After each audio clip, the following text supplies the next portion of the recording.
Bismillahirrahmanirrahim. Assalamualaikum warahmatullahi wabarakatuh. Innal hamdalillah nahmaduhu wa nasta'inuhu wa nastaghfiruhu wa natubu ilaih. Wa na'udzu billahi min shururi anfusina wa min sayyiati a'malina. May yahdihillahu fala mudilla lahu wa may yudlil fala hadiyalah.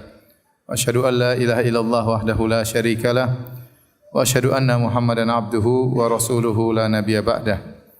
Ya ayyuhalladzina amanu taqullaha haqqa tuqatih wa la tamutunna illa wa antum muslimun.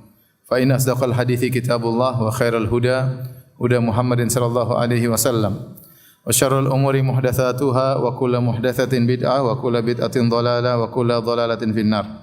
Hadirin dan hadirat, ikhwan dan akhwat yang dirahmati oleh Allah Subhanahu wa taala. Alhamdulillah, puji dan syukur kita panjatkan kepada Allah yang terus memberikan kita karunia, kesempatan untuk bisa terus beribadah kepada Allah Subhanahu wa taala, bisa berpuasa, bisa salat tarawih. Semoga ibadah kita diterima oleh Allah Subhanahu wa taala. Salawat dan salam tercurahkan selalu kepada junjungan kita Nabi Muhammad sallallahu alaihi wasallam dan juga kepada keluarganya serta seluruh sahabat beliau tanpa terkecuali, ya. Kita pada kesempatan kali ini akan bahas, ya,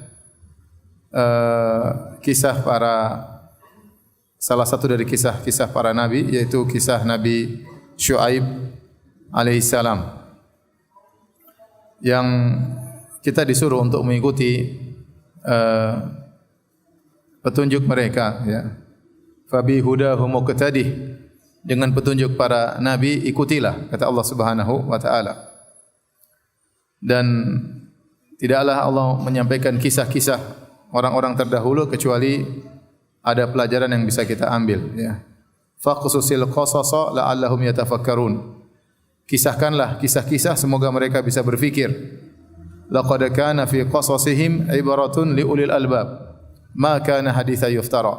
Sungguh pada kisah-kisah mereka ada pelajaran bagi orang-orang yang cerdas, dan kisah-kisah tersebut bukanlah ma kana haditsa yuftara, bukanlah kisah fiksi, kisah yang dibuat-buat, tetapi kisah yang Allah sebutkan semuanya adalah kisah nyata. Kita akan berbicara tentang seorang nabi yang sangat mulia, Nabi Syuaib alaihissalam, yang Allah utus kepada kaumnya di Madian. Adapun Syuaib alaihissalam adalah salah satu dari 4 nabi yang bersuku Arab. Nabi yang bersuku Arab cuma 4 orang. Yang pertama Nabi Hud alaihissalam, yang kedua Nabi Saleh alaihissalam, yang ketiga Nabi Syuaib, dan yang keempat Nabi kita Nabi Muhammad sallallahu alaihi wasallam. Oleh karenanya nabi-nabi yang bersuku Arab ini tidak disebutkan kisah mereka di Perjanjian Lama maupun Perjanjian Baru. Tidak ada di Taurat maupun di Injil yang ada di depan kita sekarang ini.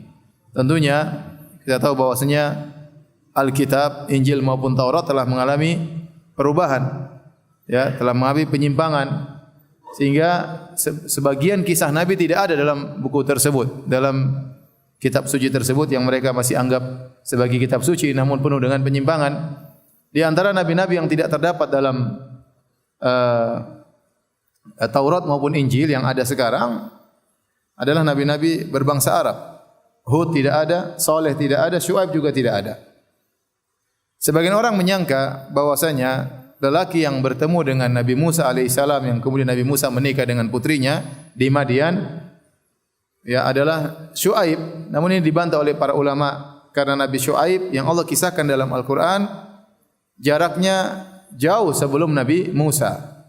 Jaraknya jauh sebelum Nabi Musa alaihissalam. Nah, kalau lelaki yang ketemu dengan Nabi Musa, ya, yang Allah sebutkan dalam Al-Quran, ya, falamma warada ma'a Madian, tatkala Nabi Musa lari dari Mesir menuju ke negeri Madian. Kemudian nanti dia ketemu dengan orang-orang di Madian, akhirnya ketemu dengan seorang laki saleh. Itu disangka adalah Syuaib karena tempatnya sama-sama disebut Madian. Kalau lelaki ini yang ketemu dengan Nabi Musa alaihissalam, itu disebutkan dalam Perjanjian Lama, dalam kitab Keluaran, ya, disebut namanya Yitro. Mereka sebut namanya Yitro, ya, Y-I-T-R-O, ya. Kalau antum cari di Injil nanti ada Yitro, ya. Nah, itu bukan Syuaib, karena bukan Nabi Syuaib alaihissalam, karena zamannya berbeda, kisahnya juga berbeda. Adapun Nabi Syuaib yang akan kita ceritakan ini sama sekali tidak ada wujudnya dalam kitab Injil maupun Taurat. Ya, karena memang sudah mengalami penyimpangan sehingga tidak ada nabi-nabi Arab. Oleh karenanya mereka sering menuduh bahwasanya Muhammad, sampai sekarang mereka masih menuduh Muhammad itu hanya jiplak dari Taurat dan Injil.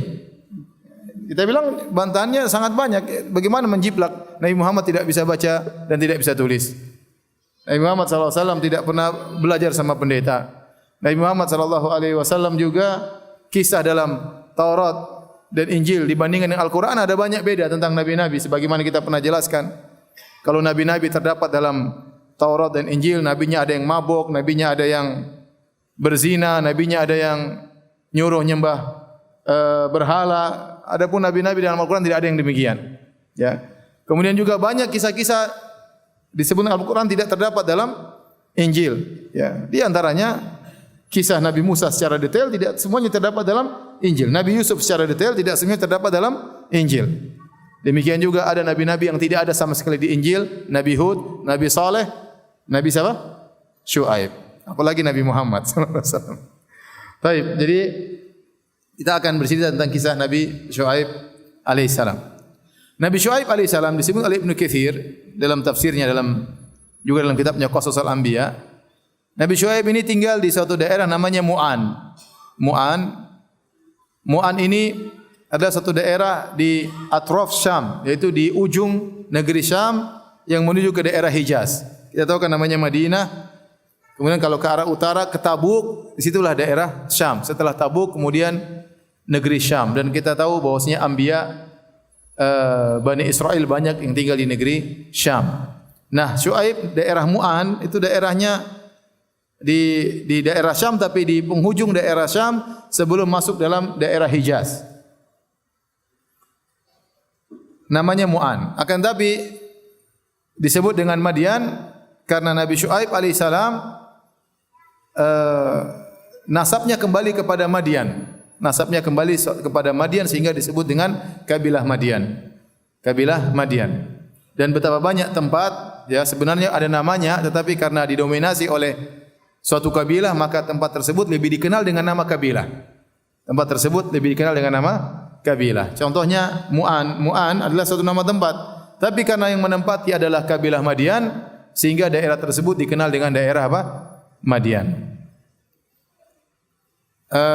Nabi Syuaib alaihissalam dia secara zaman ia setelah Nabi Lut alaihissalam ya. Makanya dalam Al-Quran dalam surat Hud ya kata Nabi Syuaib kepada kaumnya wa ma qaumu lutim minkum biba'id dan sungguhnya kaum Lut tidak jauh daripada kalian wahai kaumku.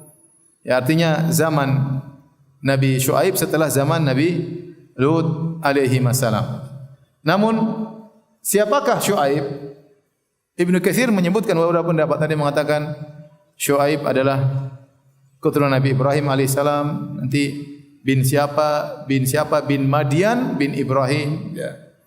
Ada yang mengatakan Nabi Syuaib bukan keturunan Ibrahim. Nabi Syuaib dia adalah termasuk orang yang dulu tinggal bersama Ibrahim. Kemudian tatkala Nabi Ibrahim diusir dari kaumnya, dia juga ikut beriman bersama Nabi Ibrahim. Intinya kata Ibnu Katsir wa fi kulli hadza nazar. Semua pendapat ini perlu ditinjau kembali. Tidak ada yang jelas ya. Tapi yang jelas Nabi Syuaib seorang nabi yang mulia. Apakah dia keturunan Nabi Ibrahim atau keturunan yang lain? Ya, tidak jadi masalah. Yang penting dia seorang nabi yang mulia ya. Tetapi secara tartib zamani, secara urutan zaman dia setelah Nabi Lut. Oleh karenanya kalau kita baca kisah Nabi Syuaib baik dalam surat misalnya surat Al-A'raf dalam surat Hud ya selalu disebutkan setelah kisah Nabi Lut. Selalu disebutkan setelah kisah Nabi. Disebut dulu pertama Nabi Hud, kemudian Nabi Saleh, kemudian Ibrahim, kemudian Lut, baru kemudian siapa? Nabi Syuaib. Jadi memang dia agak belakangan setelah Nabi Lut alaihissalam. Dan perkataan Nabi Syuaib kepada kaumnya yang Allah hikayatkan dalam Al-Quran, wa ma qaumu lutin minkum biba'id. Dan tidaklah kaum Lut jauh dari kalian wahai kaumku. Ini ditafsirkan oleh para ulama apa yang dekat antara kaum Lut dengan kaum Syuaib. Apa yang dekat? Ada yang mengatakan yang dekat maksudnya zamannya, yaitu zaman Nabi Syuaib tidak jauh setelah zaman Nabi Lut. Setelah kaum Nabi Lut dibinasakan oleh Allah Subhanahu wa taala, tidak lama kemudian baru muncul dakwah Nabi Syuaib kepada kaumnya. Sehingga Nabi Syuaib mengingatkan, wahai kaumku, kenapa kalian tidak beriman? Bukankah kalian tahu tentang kisah kaum Nabi Lut yang dibinasakan oleh Allah? Ya, ini pendapat. Ada yang mengatakan maksudnya wa ma qaumul Lutin minkum biba'id, kaum Lut tidak jauh dari kalian wahai kaumku. Maksudnya dari posisi, tempat. Karena kaum Nabi Lut juga di negeri Syam, di suatu daerah namanya Sodom. Ya, makanya orang yang melakukan perbuatan kaum Nabi Lut disebut dengan Sodomi. Ya. Sementara kaum Syuaib juga di negeri Syam, sehingga tidak jauh. Pendapat yang ketiga, wa ma qaumul Lutin minkum biba'id, bahwasanya kaum Lut tidak jauh dari kalian wahai kaumku, kaum Madian.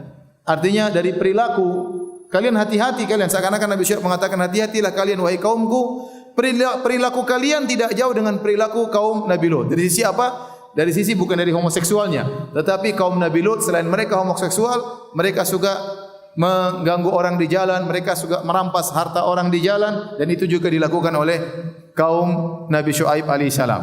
Mereka qutta'ut thariq, maksudnya perompak atau perampok. Ada orang lewat ditahan, diambil hartanya, dipajakin.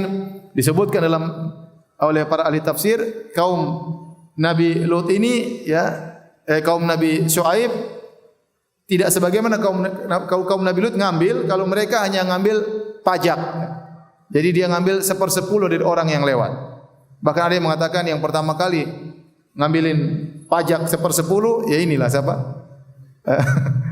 Kaum Nabi Syuaib. Ya. Allah alam bisawab. Tapi intinya perilakunya mirip-mirip. Dan Ibnu Katsir rahimahullah mengatakan bisa jadi ditafsirkan dengan tiga-tiganya. Antara kaum Nabi Lut dengan kaum Nabi Syuaib mirip dari tiga hal. Pertama, daerahnya tidak begitu jauh. Yang kedua, zamannya tidak begitu jauh. Yang ketiga, perilaku juga tidak terlalu jauh berbeda. Maka Nabi Syuaib mengingatkan, hati-hati kalian. Bisa jadi kalian terkena azab sebagaimana azab yang pernah menimpa kaum Nabi Lut alaihissalam. Taib. Kaum Nabi Syuaib ini secara umum mereka punya 3 kejahatan. Yang pertama, syirik kepada Allah Subhanahu wa taala. Ini yang paling utama, syirik kepada Allah Subhanahu wa taala. Yang kedua, mereka melakukan pengurangan timbangan. Kalau jual barang dikurangi timbangan. Ini mereka suka melakukan demikian. Mengurangi timbangan, mengurangi takaran. Ini kerjaannya kaum Nabi Syuaib. Yang ketiga, mereka narik pajak tadi. Ada orang lewat di kampung mereka, tidak boleh lewat kecuali bayar 10% tanpa ada timbal balik. Tanpa ada timbal balik ya. Beda kalau misalnya kita pergi ke parkir mobil di bandara, ya kita dipajakin ongkos parkir. Ini bandara tidak berdiri sendirinya, semuanya pakai biaya untuk bangun bandara, biaya untuk maintenance-nya, maka ada uang parkir wajar. Ada kapal juga berhenti misalnya di pelabuhan, bayar pajak itu ada muqabil, ada pelayanan yang diberikan kepada kapal tersebut, maka dia ini bukan ini yang dimaksud. Yang dimaksud dengan mukus pajak yaitu ngambil pajak tanpa ada timbal balik sama sekali. Cuma sekedar lewat suruh bayar. Ini tanah milik Tuhan, bukan milik kamu. Kemudian orang lewat kasih 10%. Ini yang sahabi maksin finnar, kata Nabi, penarik pajak di neraka. Disepakati oleh para ulama, penarik pajak yang seperti ini, yang menarik pajak tanpa ada pelayanan sama sekali, tidak ada timbal balik. Maka ini yang kata Nabi SAW di neraka. Sahabi maksin finnar. Ini yang pertama kali praktekkan ini, katanya kaum Nabi Syuaib. Jadi mereka melakukan 3 kejahatan, syirik kepada Allah, mengurangi timbangan dan takaran. Yang ketiga, narik pajak dari orang yang lewat di kampung mereka. Maka tatkala mereka sudah semakin parah, maka Allah pun mengutus Nabi Syuaib alaihissalam untuk mendakwahi mereka. Kisah Nabi Syuaib disebutkan oleh Allah Subhanahu wa taala dalam beberapa surat. Di antaranya surat Al-A'raf, kemudian surat Hud, kemudian surat Asy-Syu'ara dan surat Al-Ankabut. Surat Al-Ankabut. Tetapi yang paling banyak disebutkan di dua surat Al-A'raf sama surat Hud. Adapun kesyirikan yang mereka lakukan, mereka menyembah sebuah pohon namanya Aikah. Namanya Al-Aikah. Makanya Allah berfirman dalam surat Asy-Syu'ara, "Kadzdzaba ashabul aikata." Kadzdzaba ashabul aikatil mursalin. Sungguhnya penyembah Al-Aikah telah mendustakan para rasul. Ya.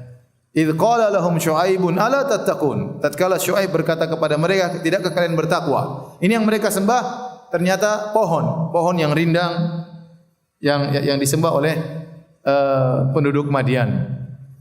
Sehingga sebagian ahli tafsir menganggap bahwasanya Nabi Syu'aib diutus kepada dua kaum Madian sama kaum Al-Aikah.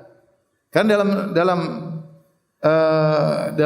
surat Al-A'raf kata Allah, wa ila Madyana akhahum Syu'aiba, dan kami utus kepada Madian saudara mereka Syu'aib.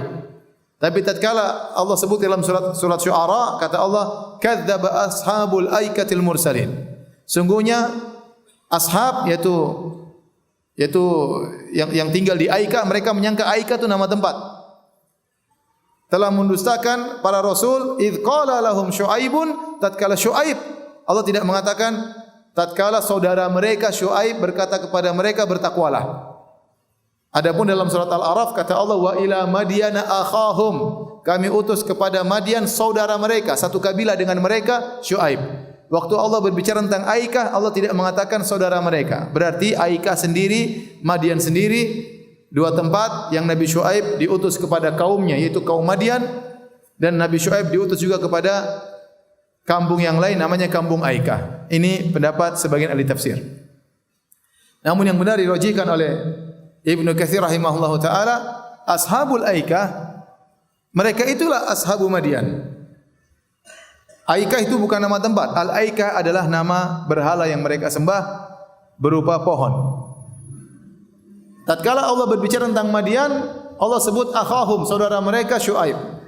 Tapi tatkala Allah berbicara tentang Aikah, Allah tidak mengatakan saudara mereka Syu'aib, karena Allah sedang berbicara tentang kesyirikan mereka.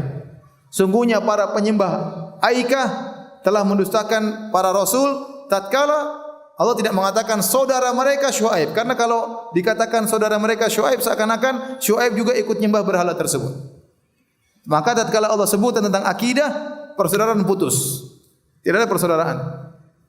Syu'aib meskipun sama mereka satu suku bangsa, tapi kalau sudah berbicara tentang akidah, maka Syu'aib tidak ada saudaranya dengan kampungnya. Tapi tatkala Allah berbicara tentang kampung Madian, Syu'aib adalah saudara mereka.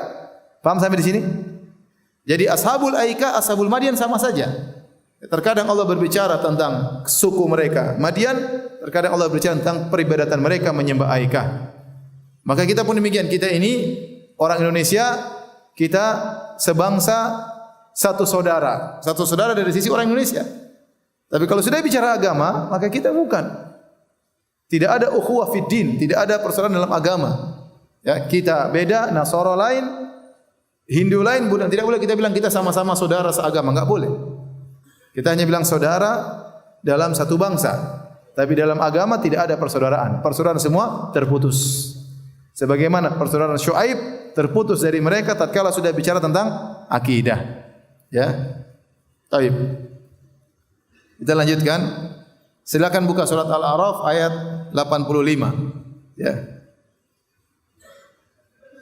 Kata Allah Subhanahu wa taala, wa ila Madyana akhahum Syu'aiba. Dan kepada penduduk Madian kami utus saudara mereka Syu'aib. Syu'aib ini disebutkan oleh sebagian salaf diberi gelar dengan khatibul anbiya, yaitu tukang ahli khutbahnya para nabi. Artinya dia kalau bicara sangat fasih. Dia pandai berbicara. Kalau dia berbicara sangat fasih. Makanya diberi gelar dengan khatibul anbiya. Kalau kita bahasa Indonesianya tukang khutbahnya para nabi. Ya. Jadi dia pandai dalam berbicara.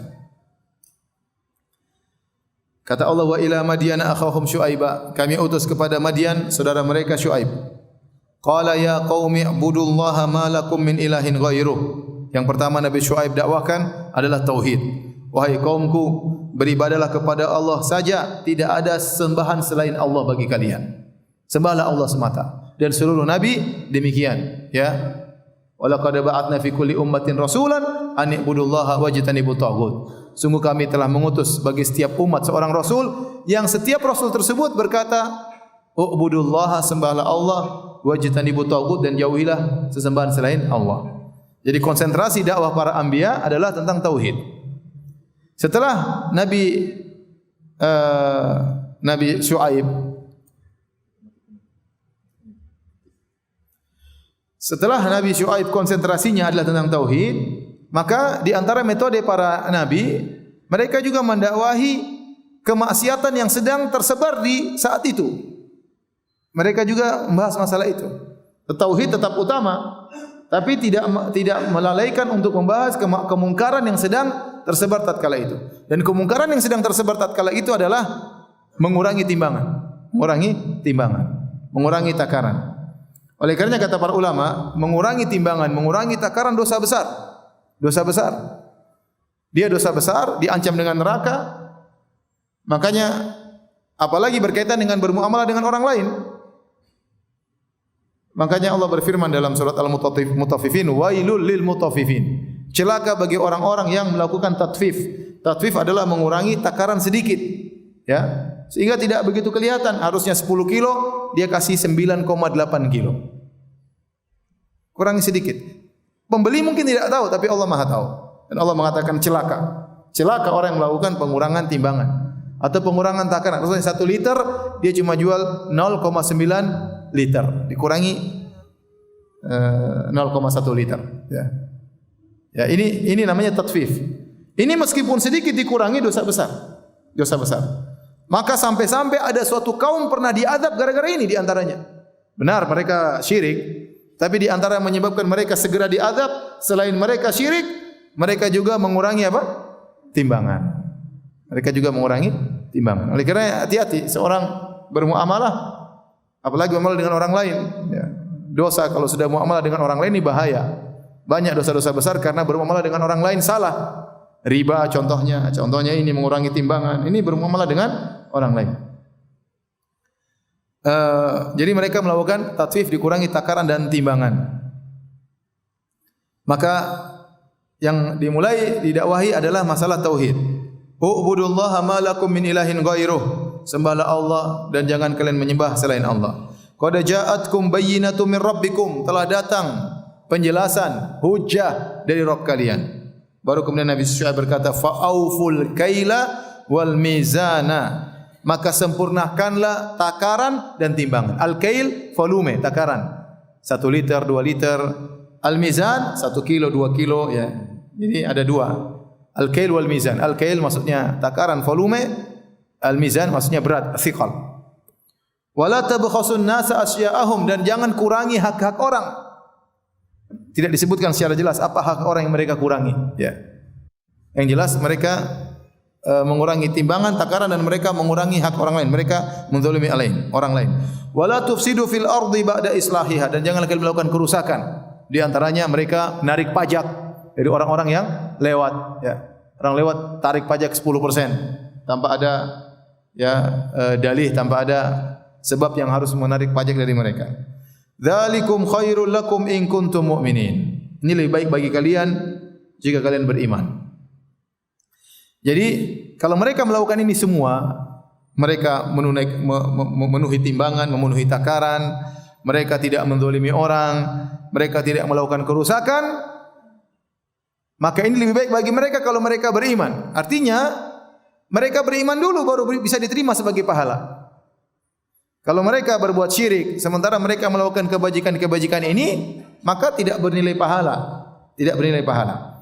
Saya ingin sampaikan sama antum ayat ini, ya, jadi saya beri gambaran. Nabi Syuaib alaihissalam mendakwahi mereka untuk bertauhid, atau tidak? Selain mendakwahi mereka untuk tauhid, Nabi Syuaib melarang mereka untuk bermaksiat. Tidak boleh gini, tidak boleh, tidak begini. Kamu harus kalau nimbang harus penuh dan seterusnya. Seandainya mereka melakukan timbangan dengan penuh tapi mereka masih syirik, dapat pahala atau tidak? Tidak, karena mereka masih syirik. Maka syaratnya in kuntum mu'minin. Kalau kalian beriman baru dapat pahala. Tetapi kejadian ayat ini menunjukkan orang-orang kafir juga diperintahkan untuk melakukan syariat. Syariatnya Nabi Syuaib yaitu harus memenuhi timbangan. Maka kalau mereka mengurangi timbangan, dosa mereka semakin bertambah. Meskipun kalau mereka memenuhi timbangan tidak dapat pahala karena mereka tidak beriman. Tapi kalau mereka mengurangi takaran timbangan, semakin banyak dosanya. Saya membawakan kemana? Saya membawakan kepada apakah hukum seorang muslim bolehkah di siang hari membuka restoran untuk dijual kepada orang kafir? Orang kafir kan tidak puasa. Puasa atau tidak? Tidak. Apakah mereka boleh kita jual makanan untuk mereka? Jawabannya tidak. Meskipun mereka kafir, mereka tetap terkena hukum syariat Nabi Muhammad SAW. Harusnya kau puasa. Paham tidak sisi pendalilan? Saya ulangi. Nabi Syuaib punya syariat. Syariatnya tidak boleh syirik dan harus menunaikan apa? Takaran timbangan. Waktu Nabi Syuaib berdakwah kepada kaumnya, dia tidak hanya menyuruh tauhid dulu, tidak, tapi dia langsung sambung, kamu harus bertauhid dan kamu harus memenuhi apa? Takaran timbangan. Padahal kalau mereka memenuhi takaran timbangan tidak dapat pahala. Paham? Tetapi mereka harus ikut syariatnya Nabi Syuaib. Kita sekarang di sini yang berlaku syariat Nabi Muhammad SAW. Syariat Nabi Muhammad SAW harus bertauhid dan harus berpuasa, harus solat dan yang selanjutnya. Nah, kalau ada orang kafir puasa dapat pahala atau tidak? Tidak. Tapi kalau mereka tidak puasa, dosa mereka semakin bertumpuk. Dari situ kita orang Islam tidak boleh jual makanan kepada mereka karena kita membantu mereka berbuka. Paham atau tidak? Mau diulang lagi?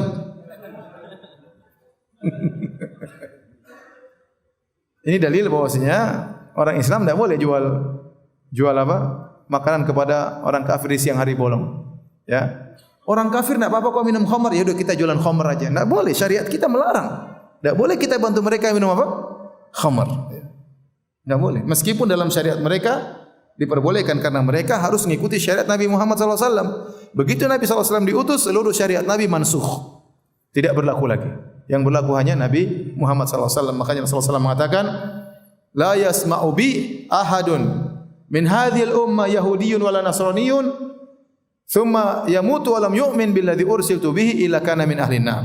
Dalam Sahih Muslim kata Nabi SAW, tidak seorang pun dari umat ini, Yahudi maupun Nasrani, apalagi agama yang lain, mendengar tentang aku, kemudian meninggal tidak beriman dengan apa yang aku bawa, kecuali penghuni neraka jahanam, kata Nabi SAW. Jadi, kalau istilah usul fikihnya, al-kuffar mukhatabuna bi furu'i syariah. Ini yang tahu bahasa Arab aja yang ngerti. Yang enggak tahu ya sudahlah. Maksudnya orang-orang kafir itu bukan cuma disuruh untuk bertauhid saja, mereka juga diwajibkan untuk menjalankan syariat apa?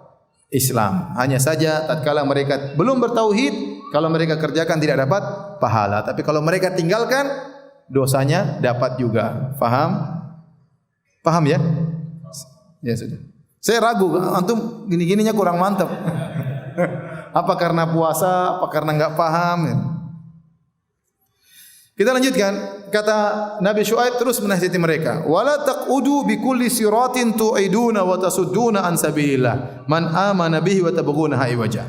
Janganlah kalian nongkrong di tiap-tiap jalan dengan menakut-nakuti dan menghalang-halangi orang yang beriman di jalan Allah. Jadi ada orang, disebutkan oleh sebagian ahli tafsir, ada orang mau datang ke pengajian Nabi Syuaib, dilarang-larang sama kaum Madian. Jangan. Dihalang-halangi. Kamu kalau beriman sama Syuaib, awas ya. Ditakut-takuti. Ya. Ditakut-takuti. Ya. Wa tabghunaha iwajan. Dan kalian ingin agar jalan Allah menjadi bengkok. Ini kata para ulama dalil bahwasanya Nabi Syuaib berdakwah di sukunya sendiri, tetapi ada suku lain yang beriman. Dan itulah banyak kejadian seperti itu. Orang jauh lebih beriman daripada orang dekat. Sampai Nabi Muhammad SAW saja Quraisy lebih sedikit, lebih banyak apa? Kaum Ansar yang beriman. Justru yang dekat dengan Nabi SAW malah memusuhi Rasulullah SAW.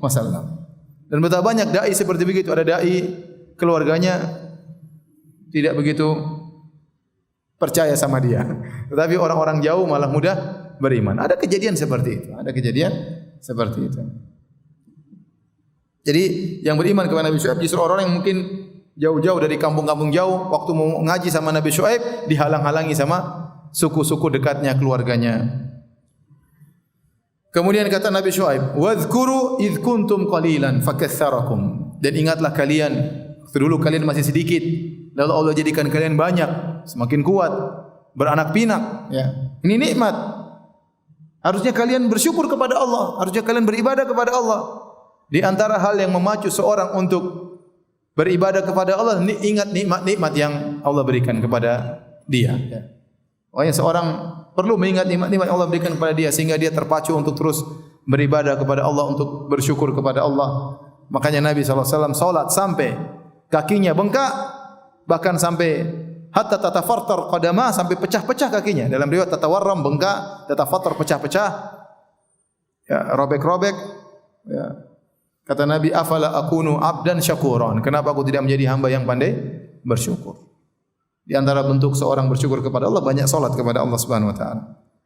Kemudian, ya, jadi Nabi Syuaib ingatkan, kalian dulu sedikit, sekarang jadi banyak nikmat. Bertakwalah kepada Allah agar Allah berikan lagi tambahan kenikmatan. Wanzuru kaifa kana aqibatul mufsidin. Dan lihatlah bagaimana akibat orang-orang yang melakukan kerusakan. Kata para ulama, Nabi Syuaib menggabungkan antara targhib dan tarhib, motivasi dan peringatan. Motivasi kalian dapat nikmat supaya nikmat bertambah, bertakwa kepada Allah. Kalau kalian tidak bertakwa, lihat sudah banyak kaum-kaum yang hancur dibinasakan oleh Allah karena mereka melakukan kerusakan. Di antaranya kaum Nabi Lut alaihissalam. Kemudian ini menunjukkan Nabi Syuaib khatib kalau bicara, masya Allah, dengan dalil, dengan hujah, dengan kata-kata yang indah di hadapan kaumnya. Kemudian Nabi Syuaib berkata, "Wa in kana ta'ifatun minkum amanu billadzi ursiltu bihi wa ta'ifatun lam yu'minu fasbiru hatta yahkumallahu bainana wa huwa khairul hakimin."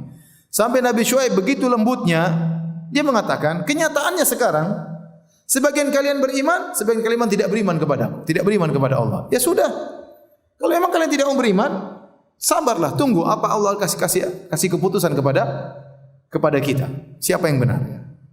Ya, seakan-akan Nabi Syuaib begitu lembutnya saya mengatakan, ya kalau kalian tidak beriman, tunggu nanti lihat apa yang akan terjadi, ya.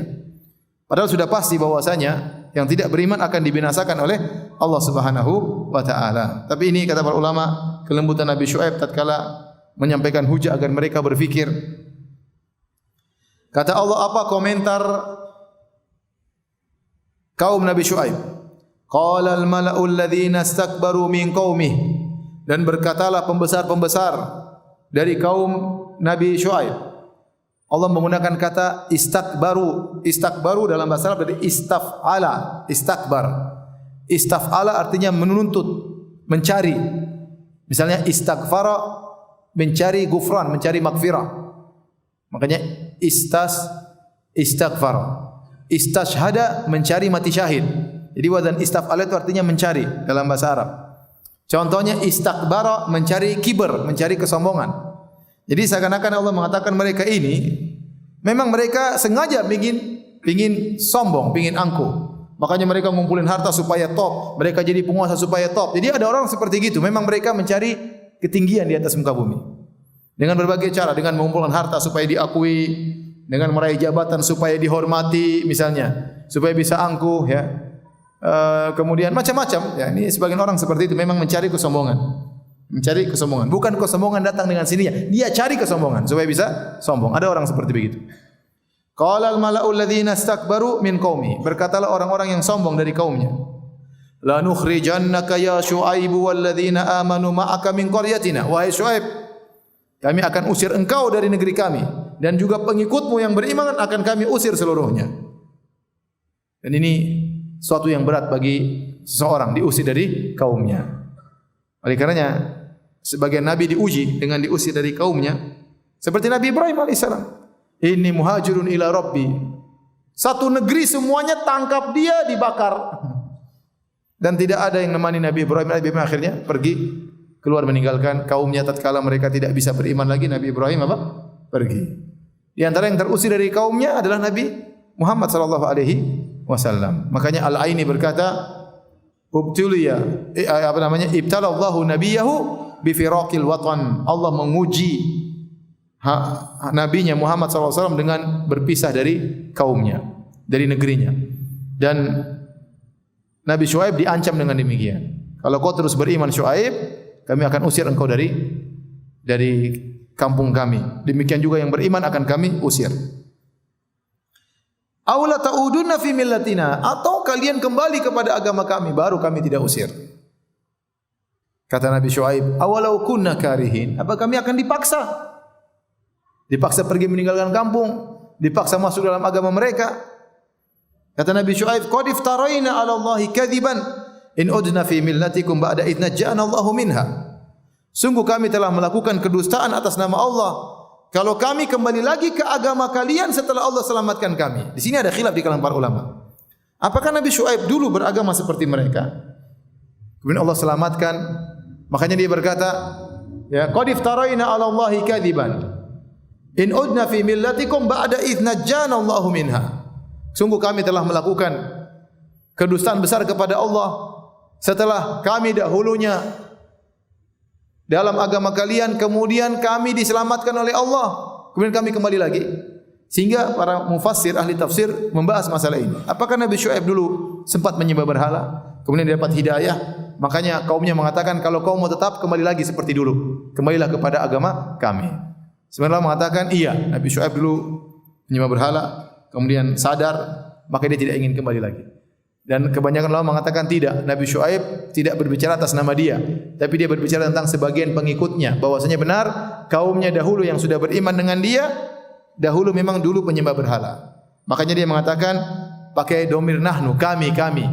Ya, qad iftaraina 'ala Allahi kadziban in udna. Sungguh kami telah berdosa nama Allah jika kami kembali lagi kepada kesyirikan setelah Allah selamatkan kami. Maksudnya Nabi Syuaib berbicara atas nama pengikutnya yang dahulunya musyrik seperti mereka. Adapun Nabi Syuaib tidak pernah berbuat syirik sama sekali, dan demikian para anbiya, mereka tidak pernah berbuat syirik sama sekali. Seperti Nabi Ibrahim, kata Allah, walam yakum minal musyrikin, tidak pernah syirik sama sekali Nabi Ibrahim. Nabi Muhammad SAW di zaman jahiliyah juga tidak pernah berbuat syirik sama sekali. Nabi Musa sebelum menjadi nabi tidak pernah berbuat syirik sama sekali. Demikianlah para anbiya, mereka tidak pernah berbuat syirik sama sekali. Oleh karenanya yang wallahu alam bisawab, yang lebih benar, Nabi Syuaib sedang berbicara atas nama kaumnya yang beriman. Dahulu mereka pernah sebagaimana mereka yang berbuat syirik, kemudian Allah selamatkan mereka. Wa ma yakunu lana an na'uda fiha illa ayyasha Allahu rabbuna. Ya. Dan tidak pantas bagi kami untuk kembali lagi kepada agama tersebut kecuali kalau Allah berkehendak. Wasi'a rabbuna kulla syai'in ilma. Sungguhnya ilmu Rabb kami meliputi segala sesuatu. Alallahi tawakkalna, kami bertawakal. Diancam, kata Nabi Syuaib, kami bertawakal. Kami bertawakal. Rabbana ftah bainana wa baina qaumina bil haqq wa anta khairul fatihin. Ya Tuhan kami, berilah keputusan antara kami dan kaum kami dengan yang adil, dan Engkaulah sebaik-baik pemberi keputusan. Ini Nabi Syuaib waktu dia ancam demikian, dia hanya sekedar, ya sudah, mau apa lagi? Kami bertawakal kepada Allah, dia berdoa kepada Allah. Ya Allah, sudah, mau apa lagi? Mereka tidak menerima dakwaku. Berilah keputusan kepada kami. Kami hanya bertawakal kepada Engkau, ya Allah. Kemudian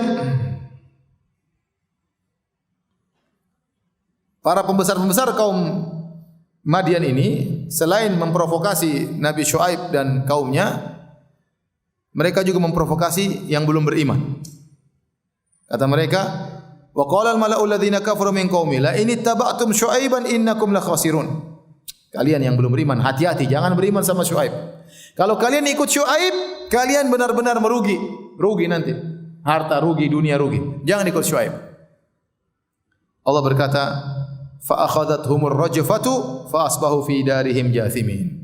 Lantas mereka pun ditimpa dengan rajfah. Rajfah itu zilzal, gempa yang dahsyat. Kemudian mereka pun tersungkur, mati dalam kondisi jathimin, yaitu bersandarkan kepada lutut mereka sambil kepala mereka seperti orang sedang sujud, yaitu kepala mereka tersungkur di atas kaki, sementara dia bersandar di atas apa? Kaki. Kepalanya jatuh dan kakinya jadi dalam kondisi berlutut waktu mereka mati ditimpa dengan gempa tersebut. Kata Allah, alladzina kadzdzabu Syuaiban ka'an lam yaghnau fiha. Sungguh orang-orang yang mendustakan Syuaib seakan-akan tidak pernah ada di atas muka bumi. Artinya mereka langsung binasa begitu cepat. Alladzina kadzdzabu Syuaiban kanu humul khasirin. Kanu humul khasirin. Justru yang mendustakan Nabi Syuaib, mereka itulah orang-orang yang merugi. Padahal tadi mereka mengatakan ente jangan ikut Syuaib, nanti ente rugi. Kata Allah, justru mereka yang merugi yang tidak ikut ajaran Nabi Syuaib. Kata Allah, fatawalla anhum. Maka Nabi Syuaib pun meninggalkan kaum yang sudah binasa. Wa qala, sebenarnya berbicara kepada mereka, ya qaumi laqad ablagtukum risalati rabbi, wahai kaumku, aku sudah sampaikan kepada kalian risalah, pesan-pesan dari Rabbku, wa nasahtu lakum, dan aku sudah nasihati kalian, fa kaifa asa ala qaumin kafirin, kenapa aku harus bersedih dengan orang-orang kafir. Kata sebagian ulama, kalau seorang ternyata kerabatnya memusuhi Allah, memusuhi ajaran Nabi Muhammad sallallahu alaihi wasallam, membangkang, meninggal, enggak usah sedih, enggak usah sedih. Sebagaimana Nabi Syuaib alaihissalam, dia berkata, "Fa kaifa asa ala qaumin kafir." Ngapain aku sedih sama orang kafir? Aku sudah sampaikan dakwah, sudah sampaikan hujah, ternyata mereka memusuhi Allah, memusuhi nabinya, maka aku tidak perlu bersedih dengan kalian. Demikian kata Nabi Syuaib alaihissalam. Baik, itu dalam surat Al-A'raf. Kita lanjut dalam surat Hud. Lihat surat Hud ayat 84. Tidak jauh beda, kata Allah Subhanahu wa taala, wa ila madyana akhahum Syuaiba. Kami mengutus kepada penduduk negeri Madian saudara mereka Syuaib, ya, agar Allah utus dari suku mereka sendiri agar mereka lebih mudah menerima, ya. Karena orang namanya manusia kalau datang dari suku lain kayaknya malas atau sombong atau angkuh, tapi kalau dari suku mereka, mereka kenal betul siapa Syuaib. Ya, harusnya mereka terima, mereka tahu Syuaib ini orang yang baik dari dulu, tidak pernah nakal, tidak pernah ini, harusnya mereka mudah terima. Maka Nabi Syuaib berkata, qala ya qaumi ibudullaha ma lakum min ilahin ghairu. Sama. Ya kaumku, sembah Allah saja, jangan berbuat kesyirikan. Wala tanqusul mikyal, dan jangan kurangi takaran, wal mizan, dan jangan kurangi timbangan. Inni arakum bi khair, aku lihat kalian dalam kondisi baik, dalam kondisi punya harta, ngapain begitu-begitu? Sudah kalian sudah kaya, ngapain kalian melakukan kerusakan-kerusakan? Wa inni akhafu alaikum adzab yaumin muhit, dan aku khawatir kalian ditimpa dengan adab yang membinasakan, yang meliputi kalian. Muhit artinya meliputi kalian. Kalian tidak bisa kabur dari azab tersebut. Wa ya qaumi auful mikyal wal mizan, wahai kaumku, sempurnakanlah takaran dan sempurnakanlah timbangan, bil qis, dengan keadilan. Wala tabkhasun nasa asya'ahum, dan jangan kalian menzalimi orang-orang, tidak kalian tunaikan hak mereka. Wala ta'thaw fil ardi mufsidin, jangan kalian melakukan kerusakan di atas muka bumi, narik pajak dari orang yang lewat, kalian zalimi. Tidak ada yang lewat negeri kalian, kampung kalian, kecuali kalian tarik pajak 10%. Kemudian kata Nabi Saleh, baqiyatullahi khairul lakum in kuntum mu'minin. Ketahuilah, baqiyah, sisa keuntungan dari Allah itu lebih baik daripada yang kalian lakukan dengan kezaliman. Wa ma ana 'alaikum bihafidz, dan aku tidak bisa menjaga, bukan penjaga atas diri kalian. Maksud ayat ini, Nabi Syuaib berkata, kalian jualanlah, berdaganglah, namanya berdagang cari untung. Kalian dengan jujur pun kalian sudah dapat untung, tidak perlu kalian kurangi lagi timbangan, kurangi takaran supaya untung lebih bertambah. Cukuplah untung yang kalian dapatkan dengan kejujuran, itu baqiyatullah, itu keuntungan yang dari Allah, yang Allah berikan dengan kejujuran. Itu lebih baik daripada keuntungan banyak tetapi tidak diridhai oleh Allah Subhanahu wa taala. Ya. Qul la yastawil khabithu, ya, wat thayyibu, ya. Walau a'jabaka kathratul khabith. Ya. Tidak sama antara yang buruk dengan baik meskipun yang buruk banyak, ya. Jadi Nabi Syuaib ajarkan kepada mereka, sedikit tetapi diridhai oleh Allah, ini berkah. Daripada banyak tidak diridhai oleh Allah, maka tidak berkah.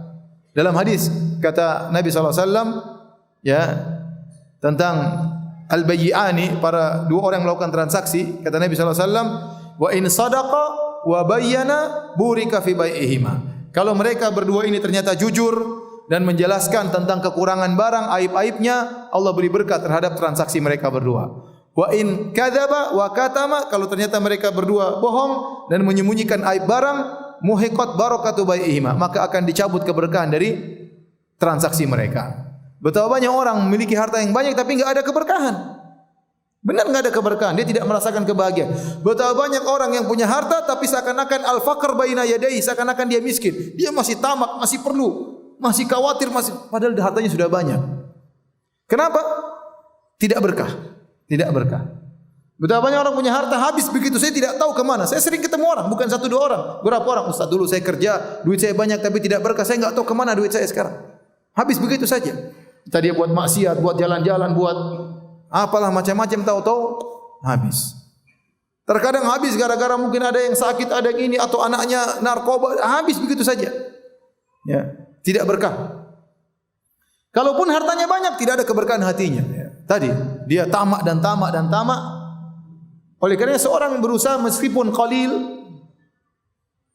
meskipun sedikit, tapi kalau berkah itu lebih baik. Kata Nabi Syuaib, baqiyatullahi khairul lakum in kuntum mu'minin. Keuntungan yang halal yang Allah berikan kepada kalian itu lebih baik bagi kalian kalau kalian beriman. Wa ma ana alaikum bihafiz, dan aku tidak bisa menjadi penjaga kalian. Nabi Syuaib berkata, saya tidak bisa jaga kalian. Kalau kalian jujur, yang lihat Allah bukan aku, kata Nabi Syuaib. Ini urusan kalian dengan Allah. Kalian jual barang, Nabi Syuaib sudah tidak bisa lihat. Maka Nabi Syuaib mengatakan, saya tidak mengawasi kalian. Yang mengawasi siapa? Allah Subhanahu wa taala. Dan ini saya ingatkan juga kepada ikhwan dan akhwat, kalau kita misalnya melakukan kebajikan, meninggalkan kemaksiatan, maka jangan karena manusia, tapi karena Allah. Ini kan Nabi Syuaib ngajak mereka berhijrah ya. Kalian berhijrah dari tukang ngurangi takaran, jujur. Tapi kalian jujur itu, aku tidak ngawasi. Yang ngawasi siapa? Allah Subhanahu wa taala. Kan sebagian orang mungkin dia meninggalkan kemaksiatan, dia meninggalkan riba bukan karena Allah, tapi karena teman-teman, karena enggak enak sama teman-teman, apa kata orang. Jangan. Seorang waktu meninggalkan maksiat karena Allah, dia berhijrah karena Allah, bukan agar diketahui oleh orang bahwasanya saya sudah berhijrah. Bukan agar diketahui oleh ustaz saya sudah berhijrah, tapi karena Allah Subhanahu wa taala. Setelah Nabi Syuaib menasihati mereka, apa kata mereka? Qalu ya Syuaibu, as-salatuka ta'muruka an natruka ma ya'budu abauna aw an naf'ala fi amwalina ma nasha. Innaka la antal halimur rasyid. Ngomongnya begini, mereka ngejek Nabi Syuaib. Wahai Syuaib, salatmu itukah yang menyuruh melarang kami untuk menyembah berhala sebagaimana yang dilakukan nenek moyang kami? Salatmu itukah yang telah melarang kami untuk ngatur harta kami, harus begini, jualan harus jujur? Salatmu yang melarang. Sungguh menurut kami engkau adalah orang yang sangat cerdas dan orang yang sangat bijak. Lagi berakal, penyantun lagi berakal. Kata para ulama, ini mereka sedang ngejek Nabi Syuaib, tapi dengan bahasa yang halus. Seakan-akan mereka berkata, ente terlalu banyak solat, makanya ente bahlul. Itu maksudnya. Tapi mereka ungkapkan dengan bahasa yang ngejek, apakah solatmu yang melarang kami untuk menyembah berhala sebagaimana nenek moyang kami? Solatmu nyuruh kami meninggalkan tradisi nenek moyang kami. Solatmu kita mau harta kita mau cari dengan cara apapun, ngapain dilarang? Solat kamu melarang kami? Begitu pintarnya engkau hai Syuaib. Maksudnya solat ente terlalu banyak, bikin ente goblok. Intinya begitu. Jadi mereka yang ngejek Nabi Syuaib. Nabi Syuaib sadar dia diejek, tapi dia sabar. Dia mengatakan, qala ya qaumi ara'aitum in kuntu ala bayyinatin min rabbi wa razaqani minhu rizqan hasanan. Wahai kaumku, bagaimana menurut kalian kalau aku berada di atas bayyinah, di atas dalil dari Rabbku, dan Allah telah memberikan aku rizki dengan rizki yang baik, yaitu rizki yang halal, atau disebut Nabi Syuaib mendapatkan kenabian dan risalah, atau dia bekerja dengan rizki yang halal, tidak seperti kalian. Wa ma uridu an ukhalifakum ila man anhakum an. Dan aku tidak ingin menyelisihi apa yang sudah aku sampaikan kepada kalian. Aku sudah larang kalian, jangan sampai kalian mengurangi timbangan. Aku tidak ingin melakukan apa yang aku larang. Dan ini kata para ulama adalah ayat yang sangat penting diperhatikan oleh para dai. Jangan sampai kita melarang sesuatu dan kita melakukannya. Ya. Kita melarang sesuatu, kita sendiri melakukannya. Ya.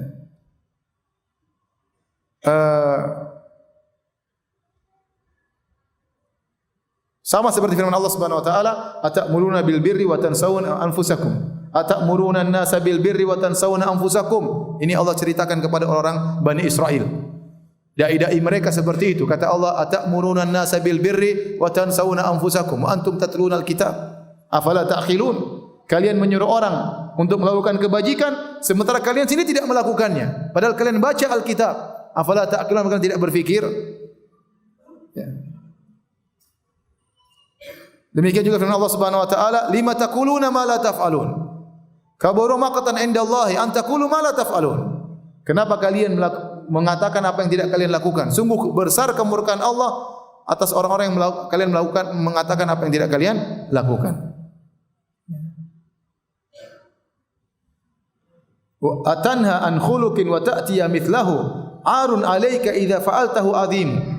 Seorang penyair berkata, apakah kau melarang dari suatu perangai sementara kau sendiri melakukannya? Sungguh aib besar bagimu jika kau melakukannya. Kau larang-larang tapi kau melakukannya. Maka Nabi Syuaib berkata, bagaimana saya melarang kalian kemudian saya melakukan? Tidak mungkin, kata Nabi Syuaib. Maka seorang dai berusaha demikian. Kalau sudah larang sesuatu, dia bertekad untuk tidak melakukannya. Kalau seandainya ternyata dia melanggar, dia bertobat kepada Allah. Tapi jangan kemudian dia melarang sementara dia sedang melakukan. Jangan, dia berusaha meninggalkan apa yang dia larang. Kalau suatu saat dia terjerumus, terkuasai oleh hawa nafsunya, dia segera bertobat kepada Allah Subhanahu wa taala. Dalam hadis yang sahih, yu'ta bir rajuli yaumal qiyamati fayulqa finnar fatandaliku ya aktabu batnihi. Kata Nabi SAW, didatangkan seorang lelaki, kemudian dilemparkan dalam neraka jahanam. Kemudian begitu dilemparkan, keluar ususnya. Langsung apa? Sembur gitu, keluar ususnya. Usus perutnya keluar. Kemudian diputar dengan ususnya tersebut, kama yadurul himar biraha. Sebagaimana himar diputar-putar di alat penggiling. Diputar-putar. Fayajtami'u alaihi ahlun nar. Maka penghuni neraka jahanam kumpul, ketemu dia. Mereka kenal si fulan ini. Ini dai dulu. Dikenal sama mereka. Para pengikutnya pada datang. Loh, fulan kok bisa di sini, kata dia. Ya. Bukankah kau dulu menyuruh kami melakukan kebajikan, melarang kami dalam kemaksiatan, kok bisa ikut kami di sini? Orang penghuni neraka pada ngumpul ngeliatin dia. Kata dia, benar. Kuntu anhaakum an amrin, aku dulu melarang amurukum bil ma'ruf falam ati. Dulu aku menyuruh kalian berbuat kebajikan, aku tidak kerjakan. Dan aku melarang kalian melakukan suatu perkara dan aku lakukan. Ya, jadi hati-hati. Antum yang suka share-share juga hati-hati ya. Ya. Share ini, terus antum tidak kerjakan. Antum waktu nge-share, antum harus niatkan, saya akan kerjakan. Antum waktu melarang sesuatu, ini hukumnya haram, antum share, antum berusaha niatkan, antum juga berdakwah dengan men-share itu. Antum niatkan untuk kerjakan. Seandainya ya, antum satu saat terjerumus, antum bertobat kepada Allah. Ya, bukan berarti tidak boleh salah. Kalau tidak boleh salah hanya para nabi yang bisa berdakwah. Kalau seorang boleh berdakwah, semua yang dia kerjakan dia lakukan, semua yang dilarang dia tinggalkan, maka tidak ada yang bisa berdakwah. Siapa yang tidak punya salah? Orang pasti punya salah. Tapi dia bertekad waktu dia menyampaikan, dia akan melakukannya. Dan dia bertekad kalau dia melarang, dia akan meninggalkannya. Adapun suatu saat dia tidak bisa melakukan, maka itu dia bertobat kepada Allah Subhanahu wa taala. Kemudian kata Nabi Syuaib, katanya yang sangat indah. In uridu illal islaha mastata'tu. Adapun tujuanku adalah untuk mencari yang terbaik semampuku. Wa ma taufiqi illa billah. Dan aku tidak bisa melakukannya, dapat taufik kecuali dari Allah Subhanahu wa taala. Seorang salaf mengatakan, kalau saya punya niat melakukan sesuatu, saya punya azam, saya ucapkan hal ini. In uridu illal islaha mastata'tu wa ma taufiqi illa billah. Ya Allah, sungguhnya aku ingin kebaikan. Aku akan melakukan semampuku dan tidak bisa aku kerjakan kecuali dengan izin. Maka kalau dia sudah ucapkan gitu, dia semangat dan biasanya berhasil. Oleh karenanya, ini perkataan Nabi Syuaib, dia mengatakan, saya berusaha yang terbaik, tapi semampuku. Tidak ada yang bisa beri petunjuk kepadaku, yang bisa memudahkan aku, kecuali Allah Subhanahu wa ta'ala. Alaihi tawakkaltu wa ilaihi unib. Kepadanya aku bertawakal, dan kepadanya aku kembali. Kemudian Nabi Syuaib berkata, wa ya qaumi, la yajrimannakum shiqaqi ayyusibakum mithlu ma asaba qauma Nuhin, au qauma Hudin, au qauma Saleh. Wa ma qaumu lutim minkum bibait. Wahai kaumku, jangan sampai ya karena kalian memusuhiku, kalian akhirnya terkena musibah. Kalian kufur akhirnya terkena musibah sebagaimana musibah yang menimpa kaum Nabi Nuh, sebagaimana musibah yang menimpa kaum Nabi Hud, sebagaimana musibah adab yang menimpa kaum Saleh, dan sebagaimana adab yang menimpa kaum Lut. Dan sungguhnya adab kaum Lut tidak jauh dari kalian. Dan kaum Lut tidak jauh dari kalian. Jadi Nabi Syuaib ingatkan, hati-hati. Kalian mungkin benci sama aku, tapi jangan kufur. Kalau kalian kufur, hati-hati. Dan Nabi Syuaib sayang sama mereka, ini kaumnya. Nabi Syuaib berkata, wastaghfiru rabbakum thumma tubu ilaih. Beristighfarlah kepada Rabb kalian dan bertobatlah kepada Rabb kalian. Apa bedanya istighfar dengan taubat? Istighfar, puncak istighfar adalah taubat. Puncak istighfar adalah bertaubat. Istighfar adalah mohon diampuni. Bisa jadi seorang beristighfar sementara dia masih melakukan maksiat tersebut. Tapi dia beristighfar, ya Allah ampuni dosa, sementara dia masih melakukan dosa tersebut. Kalau taubat, berarti dia sudah tinggalkan dosa tersebut. Oleh karenanya puncak istighfar adalah apa? Taubat. Makanya Allah mengatakan, beristighfarlah kemudian bertaubatlah. Kalian bertahap beristighfar, minta ampun, terus tinggalkanlah seluruhnya. Kalau tidak bisa tinggalkan secara langsung, bertahap kemudian sampai meninggalkan secara keseluruhan. Inna Rabbi rahimu wadud. Perhatikan sini kata Nabi Syuaib. Sungguhnya Rabbku rahim, sangat sayang, wadud, sangat cinta kepada kalian kalau kalian bertobat. Ada orang rahmat itu apa ya? Mengasihi. Tapi belum tentu mencintai. Contoh, kita melihat ada orang mungkin di jalan terluka, kita tidak cinta sama dia, tapi kita kasihan sama dia. Namanya rahmat. Ya. Tapi kalau rahmat dibangun di atas cinta, ini maka luar biasa. Kita sayang sama dia karena kita cinta kepada dia. Seperti anak-anak, seperti istri, ya, anak-anak, istri-istri. Kita sayang dibangun karena kita cinta kepadanya. Nah, Nabi Syuaib mengatakan, kalau kalian bertobat setelah bermaksiat, setelah syirik, setelah mendolimi orang, setelah mengurangi takaran, kalian bertobat, Allah akan sayang kepada kalian sekaligus cinta kepada kalian. Makanya ada yang mengatakan kalau orang sudah bermaksiat tidak akan dicintai lagi oleh Allah. Itu tidak benar. Bisa jadi orang bermaksiat kemudian dia kembali, Allah cinta kepada dia. Dan Allah menggabungkan antara Rahimun Wadud, Allah sayang, Allah cintai. Dalam ayat yang lain, wa huwal ghafurul wadud, Allah Maha memaafkan dan Maha mencintai. Jadi orang bermaksiat kalau dia kembali kepada Allah, dia bisa meraih lagi kecintaan Allah kepadanya dengan syarat dia bertobat kepada Allah Subhanahu wa taala. Beda sebagian orang, ya sudah, saya maafkan kau tapi udahlah, saya tidak cinta lagi sama kamu. Ada kan gitu? Ya, betapa banyak kemarin laki-laki, ustaz, saya salah ustaz. Istri saya tidak cinta lagi kepada saya sudah minta maaf, dimaafkan tapi tidak cinta lagi. Ada yang nangis, saya kemarin ustaz, saya salah ustaz. Salah besar ustaz, nangis-nangis telepon. Tidak tahu salahnya apa, saya juga tidak tanya. Qalu, kata mereka, ya Syuaibu, perhatikan ini kaum Syuaib ini ngeyel memang. Sudah tadi ngejek Nabi Syuaib, ente bahlul, tapi kata-katanya ente pintar sekali, padahal maksudnya ente bahlul banget ya. Qalu ya Syuaibu ma nafqahu katsiran mimma taqul. Wahai Syuaib, kami tidak paham benar apa yang kau ucapkan. Ini ngeyel. Mereka paham betul Nabi Syuaib jelaskan dengan panjang lebar. Nabi Syuaib adalah khatibul anbiya, ahli khutbah. Pandai mengucapkan, pandai mengungkapkan dalil begitu banyak. Pakai bahasa mereka, bahasa Arab pun mereka berkata, kami enggak begitu paham maksudmu. Bukan enggak begitu, enggak mau paham.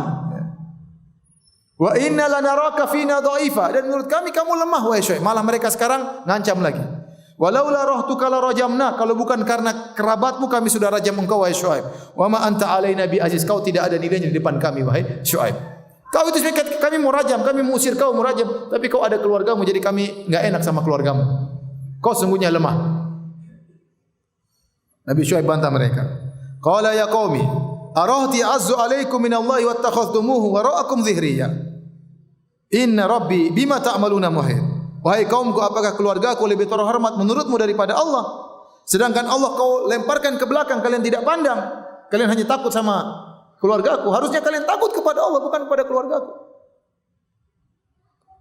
Kata Nabi Syuaib, wa ya qaumi i'malu ala makanatikum. Wahai kaumku, berbuatlah menurut kesukaan kalian, silakan. Ini amil, saya juga akan berbuat.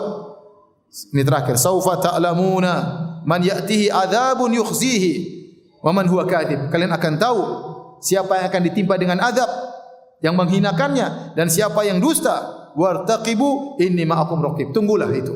Kita sama-sama tunggu azab. Kita akan tahu siapa yang bahlul, siapa yang lemah, siapa yang binasa. Kita tunggu. Nabi Syuaib. Akhirnya Allah turunkan azab. Kata Allah, "Walamma jaa'a amruna najjayna Syuaiban walladzina amanu ma'ahu." Tatkala datang keputusan kami, azab kami selamatkan Syuaib dan orang-orang beriman bersamanya. Bi rahmatin minna, karena kami kasih sayang kami. Wa akhadhatil ladzina zalamu as-sayhatu fa asbahu fi diyarihim jathimin. Maka mereka ditimpa dengan suara yang menggelegar. Kemudian mereka pun jadi mayat-mayat yang bergelimpangan tanpa nyawa. Ka'allam yaghnau fiha. Seakan-akan mereka tidak pernah hidup di atas muka bumi. Ala bu'dal limadyana kama ba'idat Tsamud. Sungguh jauh ya Madian itu ya kebinasaan bagi penduduk Madian sebagaimana Samud telah binasa. Kaum Samud juga dibinasakan dengan suara yang kencang dan mereka juga dibinasakan dengan guntur yang menggelegar yang buat mereka tewas. Jadi para hadirin dan hadirat Allah Subhanahu wa taala, ternyata kaum Syuaib ini, kaum Madian dibinasakan dengan dua azab. Dengan rajfah, fa akhadathumur rajfah. Dalam ayat sebelumnya dalam surat Al-A'raf, mereka digoncang, dan dalam surat Hud disebutkan dengan suara yang kencang. Dalam surat Syu'ara, fa akhadhahum adzabu yaumidz dzullah. Kata Allah, fakadzabuhu, mereka mendustakan Syuaib, maka mereka ditimpa dengan azabu yaumidz dzullah, dengan azab awan. Dzullah itu awan yang besar. Jadi mereka ditimpa dengan tiga azab kesimpulannya. Yang pertama dengan goncangan, yang kedua dengan suara yang kencang, yang ketiga dengan awan. Ya. Ibnu Katsir menjamakkan tiga azab ini yang Allah datangkan kepada mereka. Mereka menggoncangkan kenapa dalam surat Al-A'raf? Karena mereka melakukan irjaf, rajfah irjaf. Irjaf itu mereka memprovokasi orang. Ngapain ente ke Syuaib? Orang ke Syuaib dihadang-hadangi. Ente awas kalau ikut Syuaib nanti ente miskin, ditakut-takuti. Maka mereka digoncangkan sebagaimana mereka menggoncangkan iman orang-orang. Kemudian waktu mereka ditimpa dengan suara yang menggelegar karena mereka banyak omong. Kata mereka, ya Syuaib, kami enggak ngerti ente ngomong apa. Mereka angkat suara mereka sambil membentak-bentak Syuaib. Maka Allah turunkan suara membentak mereka, mematikan mereka. Adapun mereka ditimpa dengan awan yang datang kemudian melemparkan petir-petirnya, maka karena mereka dalam surat Asy-Syu'ara mereka berkata, fa askit alaina kisafan.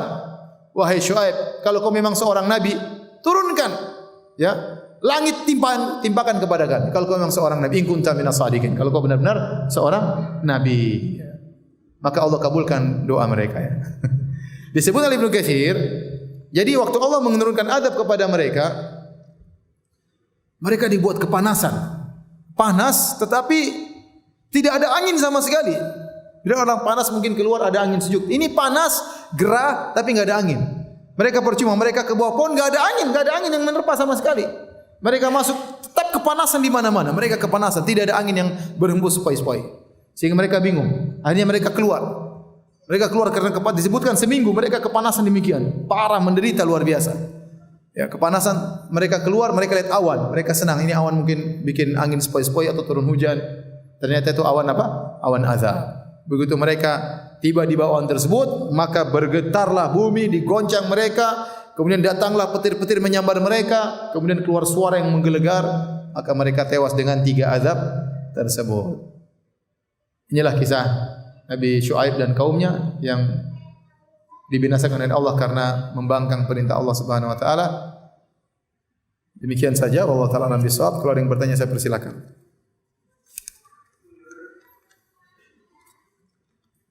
Ustaz, apa hikmah kisah Nabi di Al-Quran tidak dijelaskan dalam satu surat kecuali Nabi Yusuf alaihissalam? Al-Quran itu di antara sifatnya adalah diulang-ulang. Jadi sehingga Allah ingin agar kisah ini, orang baca surat ini teringat lagi kisah ini karena banyak pelajaran. Dan tidaklah setiap diulang pasti ada pelajaran yang berbeda. Tadi kita sebutkan saja contoh kisah Nabi siapa? Nabi Syuaib, yang satu dalam ayat yang lain, dalam ayat ini juga lain. Meskipun kisahnya sama, tapi ada saja tambahan-tambahan faedah yang tidak disebutkan dalam surat yang lain. Ini orang agar baca semuanya ya, agar baca semuanya, agar mereka bisa memahami Al-Quran dengan baik. Allah ingin kita baca Al-Quran berulang-ulang, dan peringatan memang perlu berulang-ulang. Peringatan perlu berulang-ulang. Sehingga tatkala kita baca surat ini kita diingatkan dengan kisah umat-umat terdahulu. Kita baca surat yang kemudian lagi ada diingatkan lagi. Kita baca surat diingatkan lagi. Adapun Nabi Yusuf, Allah mengatakan ahsanal qasas, kisah yang terindah, maka Allah kumpulkan dalam satu surat. Langsung dikumpulkan semua di situ. Allah alam bisawab.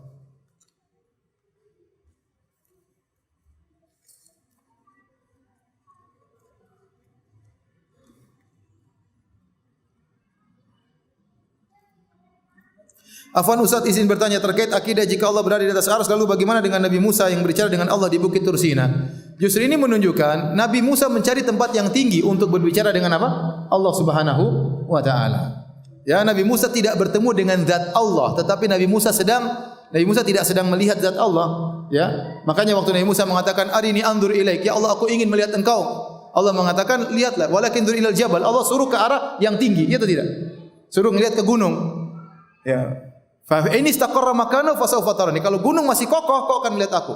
Falamma tajalla rabbuhu, tatkala Allah bertajalli, tajalli dalam bahasa Arabnya zuhur, ya mulai muncul, maka hancurlah gunung tersebut, Nabi Musa tewas ya. Tapi intinya terlalu banyak dalil menunjukkan Allah di atas. Sebagian orang hanya syubhat dengan satu ayat. Justru kita bilang dalam ayat tersebut ada bantahan. Kenapa justru dia pergi ke bukit untuk bertemu dengan Allah? Berarti menuju ke arah yang apa? Tinggi, dan tempat tertinggi waktu itu di situ. Paham? Beda dengan Nabi Muhammad SAW langsung ketemu dengan Allah, dibawa ke langit ketujuh. Ya. Ya. Paham? Jadi itulah lokasi terdekat yang mungkin untuk bisa bertemu dengan Allah, yang paling lebih dekat dengan Allah ke arah yang lebih apa? Lebih tinggi. Ustaz, apakah pemungutan pajak di zaman Nabi Syuaib seperti di negeri kita? Ente aja nilai sendiri, saya enggak tahu. Setahu saya ada bedanya. Kalau yang jelas yang maksud saya Nabi Syuaib ini sekedar kaumnya ngambil tanpa ada timbal balik ya. Seharusnya pajak kalau diambil ada timbal baliknya. Kalau tidak ada timbal baliknya itulah kezaliman. Itulah apa? Kezaliman. Karena hukum asal kita ngambil uang orang, hukum asalnya haram. Tidak boleh kita ambil kecuali ada timbal balik. Adapun ambil tanpa timbal balik itulah kezaliman.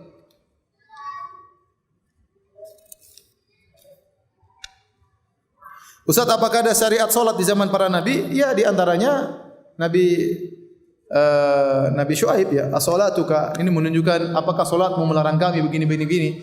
Kata para ulama dalil bahwasanya Nabi Syuaib sering solat, sering dilihat solat, maka dijadikan bahan ejekan. Solatmu lah yang melarang gini. Sama kalau kita jenggotmu yang melarang kita begini ya, seperti itu. Tapi karena yang jadi perhatian solat sehingga solat yang dijadikan bahan ejekan. Ustaz, bagaimana hukumnya orang memiliki prinsip never enough? Apa never enough ini maksudnya? Iya, maksudnya apa? Kenapa ada muncul begini? Saya enggak tahu. Ya. Merasa kurang terus. Ya, itu namanya orang tidak bahagia. Orang bahagia itu qanaah. Ya, laisal ghina an kasratil arad wa innamal ghina ghina nafs. Bukanlah kekayaan dengan banyaknya harta, tetapi kecukupan apa? Jiwa. Orang merasa cukup ya. Kalau dia tidak merasa cukup, masalah agama, terus. Jangan pernah putus asa, terus mau yang tinggi. Kalau masalah dunia, cukup. Udah cukup, secukupnya. Makanya Nabi SAW mengatakan, Allahumma rzuq li ali Muhammad, Allahumma ja'al rizqa ali Muhammadin kutan. Atau kama qala. Kata Nabi, ya Allah jadikanlah rezekinya keluarga Muhammad pas-pasan. Itu doa Nabi SAW. Kutan maksudnya pas-pas, secukupnya.